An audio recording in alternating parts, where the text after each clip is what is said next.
Actually হ্যাঁ পরিকল্পনা নেওয়া হয়েছে, সেটা নেওয়া হয়েছে আপনার ওই আমরা দ্বিতীয় পদ্মা সেতুটা 3টি প্রস্তাবনা আছে, তার 1 নম্বর প্রস্তাবনা আপনি যেটা বলেছেন ওই রুটে আমরা দ্বিতীয় পদ্মা সেতু নির্মাণ করতে চলেছি বলবো আমি এই মুহূর্তে।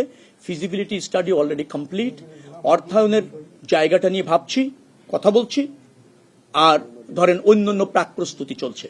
আপনি আমার কথা সম্পূর্ণ বোঝেননি। সব রাস্তার ডিজাইনের দায় আমার না, হাইওয়ে ডিজাইনের দায় আমার।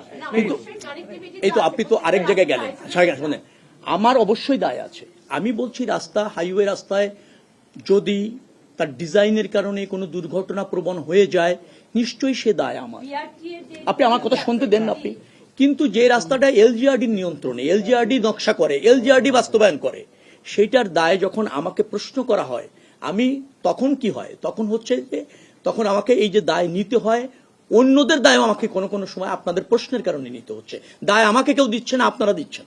অ্যাকচুয়ালি হ্যাঁ পরিকল্পনা নেওয়া হয়েছে, সেটা নেওয়া হয়েছে আপনার ওই আমরা দ্বিতীয় পদ্মা সেতুটা 3টি প্রস্তাবনা আছে, তার 1 নম্বর প্রস্তাবনা আপনি যেটা বলেছেন ওই রুটে আমরা দ্বিতীয় পদ্মা সেতু নির্মাণ করতে চলেছি বলবো আমি এই মুহূর্তে।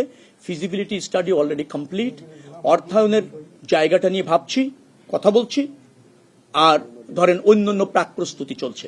না না চলছে, কিন্তু আমি বলছি যে একটা শুরু হয়েছে এআই ক্যামেরা, তারপর কিভাবে ব্যাটারি চালিত রিকশাগুলি নিয়ন্ত্রণ করা যায়, ধাপে ধাপে এটা করতে হবে। তো আপনি ধরেন সবগুলি তো একসাথে করতে পারবেন না, আর সবগুলি একসাথে করতে চাইলেও কোনো কোনো সময় ধরেন এগুলি প্রস্তুতি আছে, আর্থিক ব্যাপার আছে, সিকোয়েন্স অনুসারে হবে।